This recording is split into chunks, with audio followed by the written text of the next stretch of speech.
Hey everyone, and welcome back to Forge Core Gaming. I'm your host Phoenix, and today we're diving into a ship that I have, in the past, admittedly, overlooked as being a serious value add to new players as a way of earning a consistent income in the Star Citizen universe. Before we get started though, I'd like to ask that you hit that subscribe button if you enjoy in-depth and honest ship reviews, and hit that like button as a way of showing support for the work we do here at Forge Core Gaming. Also, if you enjoy getting discounts on ships in Star Citizen, be sure to check out the link in the description for theimpound.com. Using that link gets you a small discount from the most trusted gray market ship seller in the Star Citizen ecosystem. Just a heads up, using that link does benefit the channel in a small way, no pressure though of course, as we at ForgeCore are huge proponents of the idea that most ships in the Star Citizen universe can be earned for free just by playing the game. But without further ado, let's get started on my honest review of the MISC Hull A. Now let's get this review started off with a quick overview of the exterior of the ship. Starting off at the front, we have the classic and long-standing cockpit or bridge bubble design that MISC is well known for, which we'll talk a little bit more about later on during the review. And just below it, we have two size 1 CF-117 Bulldog repeaters. Now, these are the only weapons on this ship, which admittedly isn't much, but this is absolutely not intended to be used for combat, as it is a dedicated cargo hauler. And these are present just in case you run into some problems out in the verse. Moving back just a smidge, we see a front-mounted retro thruster, which, if you're new to the game and wondering why the design of this looks a little out of place on a ship produced by MISC, bear in mind the concept of the ship was released in April of 2015, and the ship itself was released to flyable in only 2022. So as a 10-year-old concept, certain aspects of the ship may not match up to the most modern iteration of what we know as the MISC design language. Moving back again, we come to the ship entrance, which is accessible by way of a ladder. Just going to open that up for us here so you can see how that looks.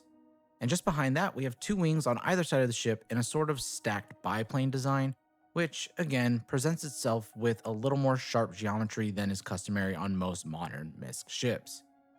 Further behind that, we have the main feature of the Hull A, that being the telescopic linkages that allow this ship to expand and make way for a cargo grid capable of carrying up to 64 SCU of cargo boxes. And of course, just behind that, we have our three primary thrusters that propel this neat little ship as it does its cargo runs. Moving on into the interior, if you're familiar with MISC ships, then you'll be right at home as the inside of the Hull A appears to be keeping up with modern day MISC standards. Just across from the entrance, we have a suit locker which you can open, and just to the left of that, we have some accessible component access. Now, this ship is gold standard as you have access to all components and panels, so that's good. And as we move to the rear of this room, we gain access to an area that I'm personally really excited about. If you've been around my channel for a while, then you could have probably already guessed it. That's right, it is the ship habitation area.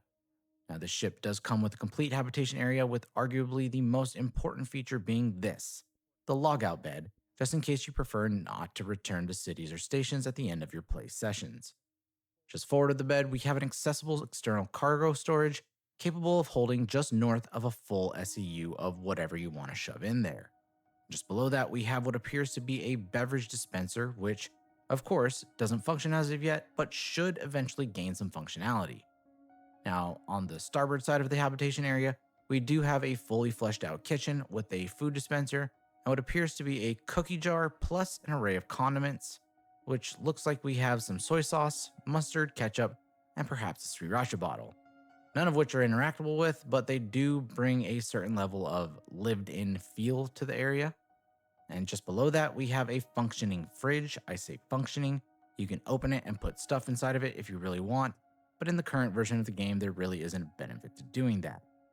Now at the rear of the room, we have a door that leads to the fully equipped restroom, complete with a mirror, a retractable toilet, and of course, a shower, which, much like many things I've gone over in the past couple minutes, have no bearing on current gameplay, but are planned to serve a function in the future. Now if we move back towards the front of the ship, we see some component storage on the left or port side of the ship that we missed on our way in, which is always a good thing. And just forward of that, we see we have access to the bridge or cockpit. Now, just echoing what I said earlier in the video, the bridge does feel a little outdated, though definitely possessing characteristics that are familiar to modern MISC ships. It's missing a certain refinement that we're accustomed to today. Getting to the seat, we're greeted with a slightly better view than we're used to with a lot of MISC vehicles. Though we still have the letterbox window, it doesn't feel quite as thin and narrow as some of the more recent vehicles to be released. Now, directly in our eyeline, we technically have 4 MFDs available, though 2 of them are placed very far away and are hardly legible. So, for all intents and purposes, I really consider the Hull A to have only 2 usable MFDs, which sounds bad, but is still better than certain ships that have been released in recent months. Now, off to the side, we have 2 placeholder screens that don't do anything, and scattered across the dash, we have a variety of ship-related controls, including access to the switch that expands and retracts the ship cargo grid. Now that we're done with the tour of the ship, let's go ahead and get into a quick stat review, after which we'll talk about practical performance during a local cargo run trial. Now, as always, we're going to start off with ship combat metrics, despite this being a dedicated cargo hauler. Then we'll work our way over to flight characteristics. Beginning with the DPS, as I mentioned earlier, the Hull A simply is not a fighter. In its stock configuration, it commands 234 DPS by way of the dual CF117 Bulldog repeaters, which, to be frank, feels a bit pointless. And when it comes to shields, the story gets a little bit better as the Hull A has 5,360 shield HP in a bubble configuration, which really isn't terrible, particularly when we pair it with the 130,200 hull HP, which, by most standards, is a lot. But keep in mind, hull HP doesn't apply uniformly across the surface of a ship hull. Instead, it gets distributed according to a number of parameters, and you don't necessarily need to eat through the entire pool of hull HP in order to disable a ship. And when it comes to moving about, the Hull A tops out at 140 meters per second unboosted and 340 meters per second under boost while in SEM mode. If we switch over to navigation mode, however, its max speed peaks out at 950 meters per second. With respect to pitch, yaw, and roll, the Hull A gets around at 35, 35, 100 degrees per second respectively, which can be boosted up to 42, 42, 120 degrees per second. Now in its retracted form, the ship is actually on the small side of things, coming in at only 12.5 meters wide, 30 meters long, and 8 meters tall. Just for perspective, that's 4.5 meters thinner than the new RSI Meteor, and just about identical in length and width, which is actually really cool if you're looking to haul around a little cargo ship inside one of your carrier ships. I actually brought this into the Idris for a minute just to see how many I could fit, and by the looks of it, I could probably fit in maybe 8 or 9 of these if I parked them all sideways and got them really close together.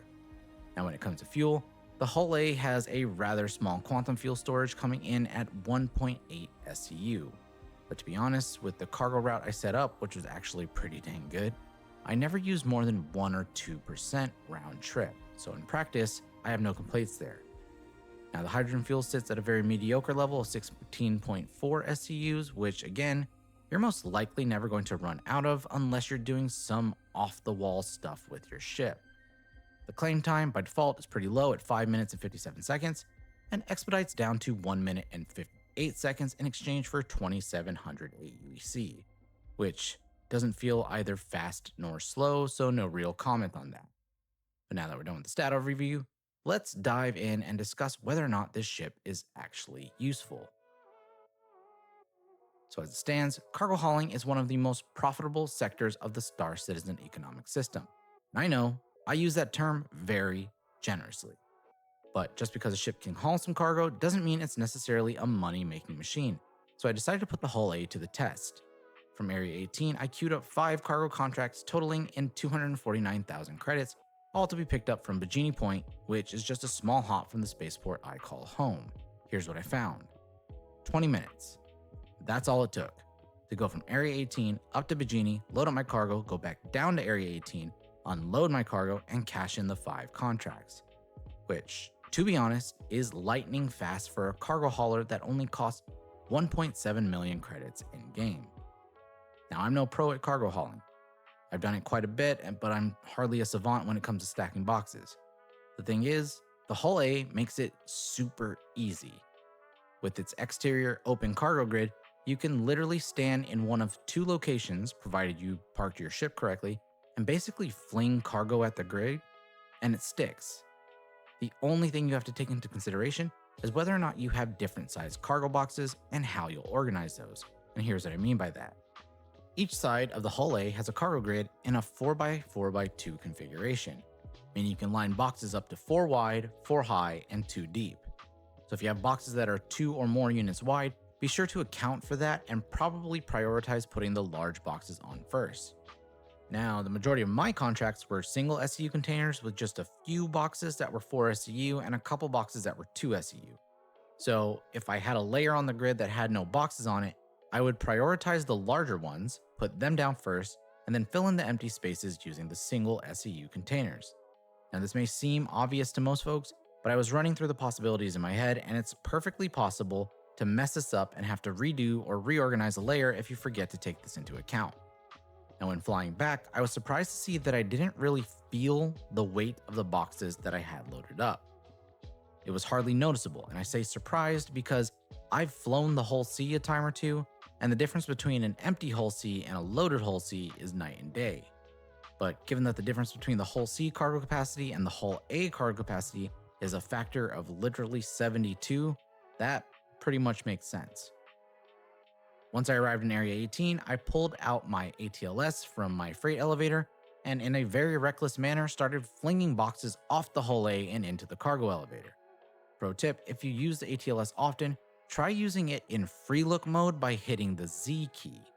What this does is, rather than having to turn the Atlas to look somewhere and place a retrieve cargo, the Atlas targeting will just follow wherever your character is looking. It saves a few seconds with every box, and if you're slinging dozens or even hundreds of boxes, that can translate into a serious amount of time. Now, once I was finished, I did try to see if I could maybe bring the ATLS with me to save time on the next cargo run. However, it would seem that even though I could snap it to the grid, the hull A suffers from the same issue as does the raft. Once you snap it onto the grid, you can't get it back off, which is a shame. So 20 minutes. 20 minutes down and 249,000 credits up.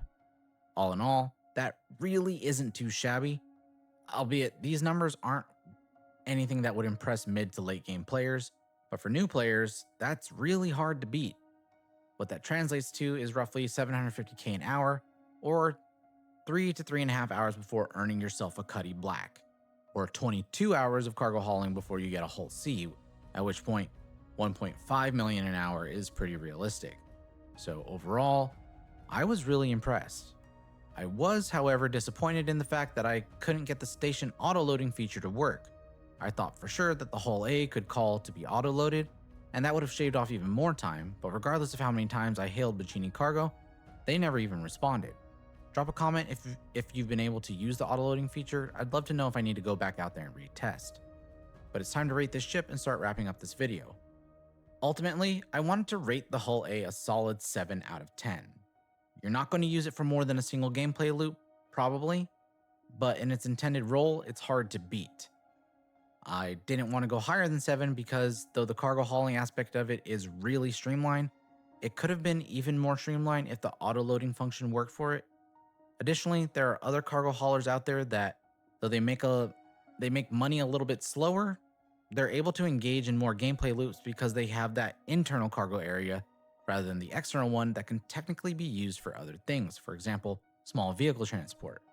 With that said, it's really hard to beat this ship from a value standpoint, because in the cash shop, the hull A is $90, which may feel kind of high for a ship that can't engage in other gameplay loops, but on the other hand, it can unlock multiple gameplay loops by way of affording you more ships with in-game currency. So I'm going to go against my gut instinct here, and I'm going to bump the score up to a 7.5 out of 10. It's a neat little ship that can make you a lot of money, even if you're new to the game, and it does so with very little effort. So guys and gals, that's my review. Drop me a comment with your thoughts on the MISC Hull A. Do you use it? Have you used it? Or are you interested in using it? I'd love to hear from you. Also, make sure you subscribe so you never miss it when we put out a new video. Finally, drop me a like to let the YouTube algorithm know that you appreciate the video that we watched here today. As always, thank you all very much for watching. Fly safe out there, and I'll see you in the verse. Phoenix out.